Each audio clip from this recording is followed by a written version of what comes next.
अस्सलाम वालेकुम दोस्तों, मेरा नाम डॉक्टर अली असगर है और आज की इस वीडियो में हम डिस्कस करने जा रहे हैं डीएनए एनालिसिस के टॉपिक को और साथ ही साथ डीएनए फिंगरप्रिंट के टॉपिक को भी आज की इस वीडियो में हम डिस्कस करेंगे। तो आज के इस लेक्चर को शुरू करने से पहले एक मरतबा आपसे रिक्वेस्ट करेंगे कि अगर आपने अब तक हमारे इस चैनल को सब्सक्राइब नहीं किया, जो कि सिंध बोर्ड टीचिंग के नाम से है, तो काइंडली आज ही आप हमारे इस चैनल को सब्सक्राइब करें और साथ ही साथ बेल आइकन को लाजमी क्लिक करें ताकि हमारे अपलोड करदा तमाम इंपॉर्टेंट वीडियोज़ की नोटिफिकेशन आपको रिसीव हो सके।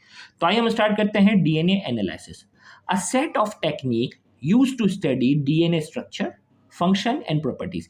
डीएनए एनालिसिस में क्या होती है, कई टेक्निक्स का इस्तेमाल किया जाता है जिसमें डीएनए के स्ट्रक्चर को स्टडी की जाती है, उसके फंक्शन को, उसके प्रॉपर्टीज को।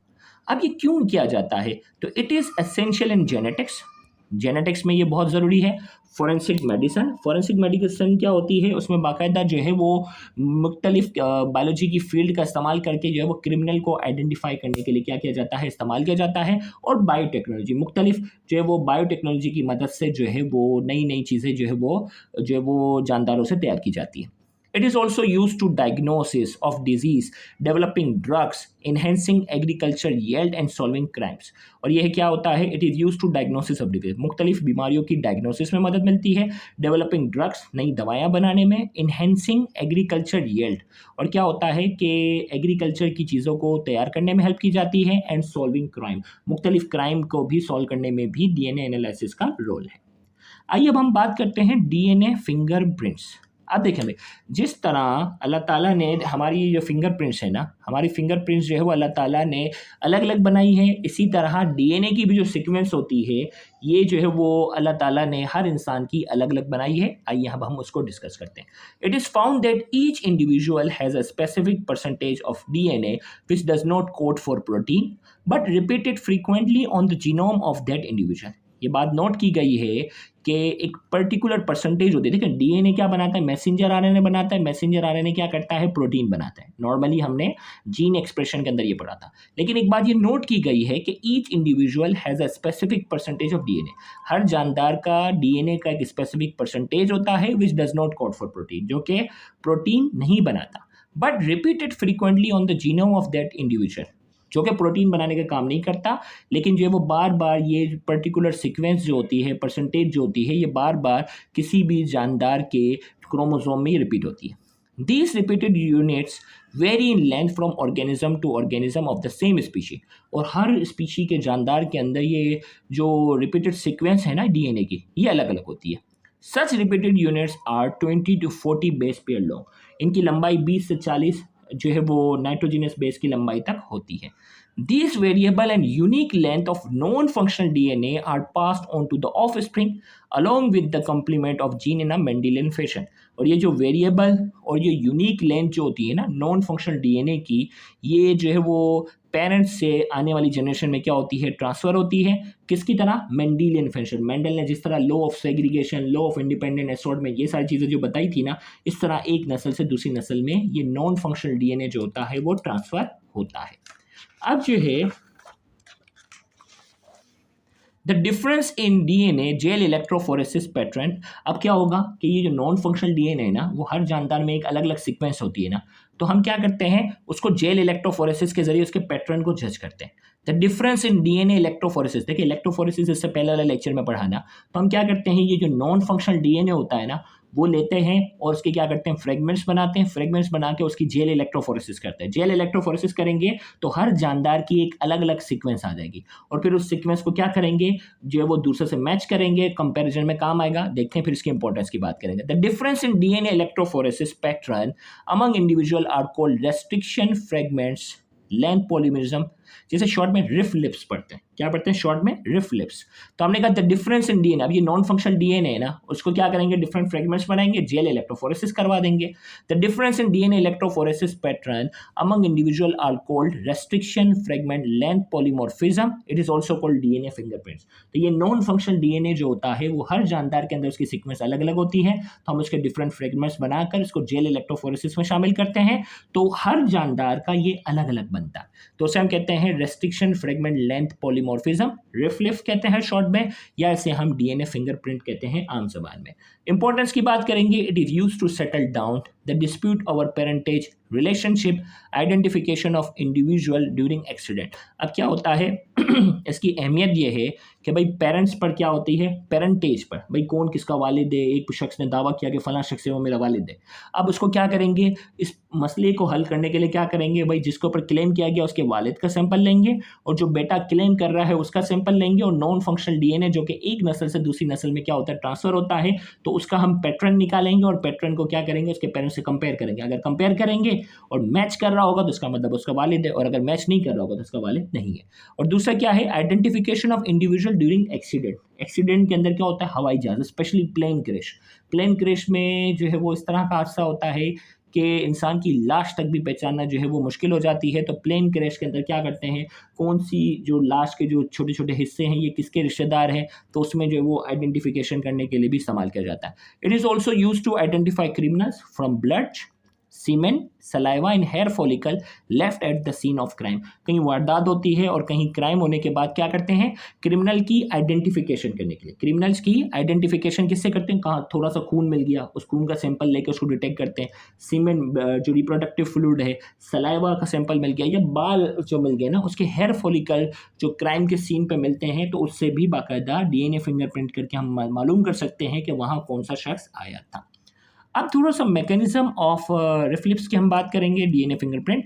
Following are the steps to make a DNA fingerprints by using this method. कुछ हमारे पास जो वो स्टेप हैं। सबसे पहले तो collection of DNA sample, DNA sample चाहिए होगा। A small fraction of DNA sample is collection from blood saliva. Crime के सीन पे ब्लड सलाइवा मिला, सीमेन मिला या हेयर फॉलिकल मिला, उसका सैंपल लेंगे। It can amplify to get clones by PCR.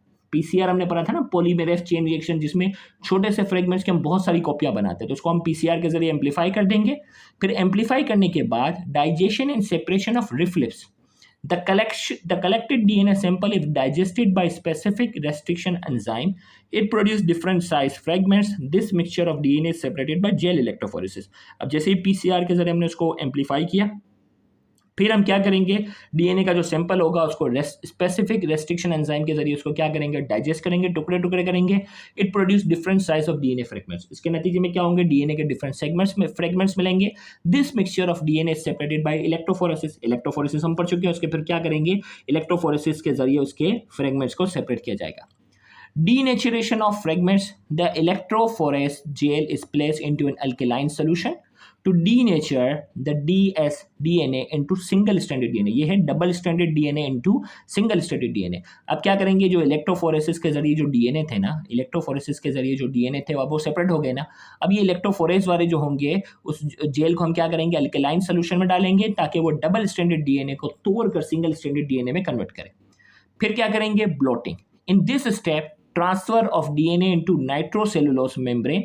A sheet of nitrocellulose membrane placed on the top of alkaline gel. The single-stranded DNA bind with the membrane by ion exchange interaction because the DNA is negatively charged, which the membrane is positively charged. अब देखो diagram में यहाँ बताता हूँ कि यहाँ जो है वो डिफरेंट इलेक्ट्रोफोरेसिस के बाद ये है यहाँ नाइट्रोसेलुलोज की बाकायदा जो है ये मेम्ब्रेन होती है, उसमें बाकायदा ये जो इलेक्ट्रोफोरेस वाला जो सैंपल होता है वो शामिल करते हैं। और ये नाइट्रोसेलुलोज जो मेम्ब्रेन होती है, ये जो बारीक सी जो मेम्ब्रेन होगी उसके ऊपर पॉजिटिव चार्ज होगा और हमारे डीएनए के ऊपर क्या होता है, नेगेटिव चार्ज होता है।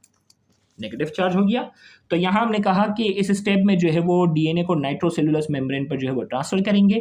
नाइट्रोसेलुलोज की जो है वो शीट होगी, वो अल्केलाइन जेल जो होगा, सोडियम हाइड्रोक्साइड वाला जेल जो होगा उसके टॉप पे होगी। सिंगल स्ट्रैंडेड डीएनए ऑलरेडी बन चुका है, ये क्या होगा, इस मेम्ब्रेन के जरिए क्या होगा, आयन एक्सचेंज इंट्रैक्शन के जरिए जो वो उसके साथ बाइंड करेगा, क्योंकि डीएनए के ऊपर नेगेटिव चार्ज होता है और मेम्ब्रेन के ऊपर पॉजिटिव चार्ज होगा। The membrane is then baked in a vacuum और regular oven at 80 degree centigrade for 2 hours for permanent attachment of single stranded DNA with membrane.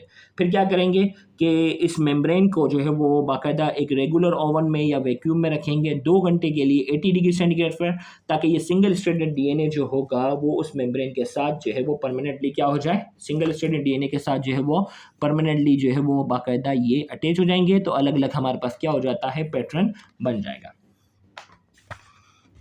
फिर जो है labeling of reflex. The membrane is then exposed to radioactive probe to hybridize the denatured single-stranded fragments in old bench.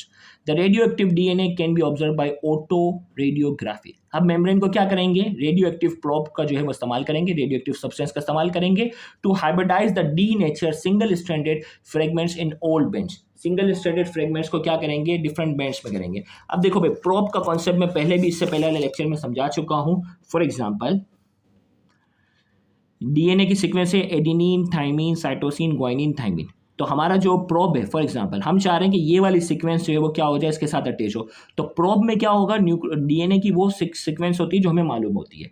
Adenine, guanine, cytosine, thymine, adenine, ये हमारी sequence हमें मालूम थी. तो अब बहुत सारे जो डीएनए की सीक्वेंस है इसमें हम ये प्रोब जैसे ही शामिल करेंगे तो इसकी जो कॉम्प्लीमेंट्री इमेज होगी वो इसके साथ खुद ब खुद क्या हो जाएगी, हाइब्रिडाइज हो जाएगी, अटैच हो जाएगी.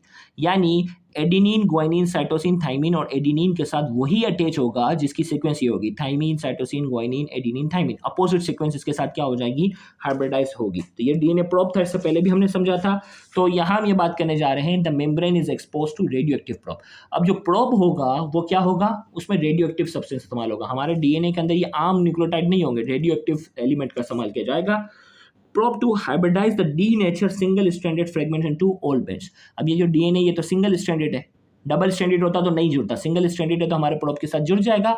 The radio active DNA can be observe by auto radiography. फिर ऑटो रेडियोग्राफी के जरिए उसके डिफरेंट पार्ट्स को ऑब्जर्व करेंगे. अब ऑटो रेडियोग्राफी क्या है, after hybridization membrane is wash to remove excess amount of probe. जो प्रोब की जो एक्सेस अमाउंट होगी ना, मेम्ब्रेन जो थी उसको वॉश कर लिया जाएगा ताकि एक्स्ट्रा अमाउंट जो प्रोब की वो हट जाए. The pattern of hybridization is observe by exposing the membrane on X-ray film. X-ray इसके ऊपर अप्लाई करेंगे, it is called auto radiography.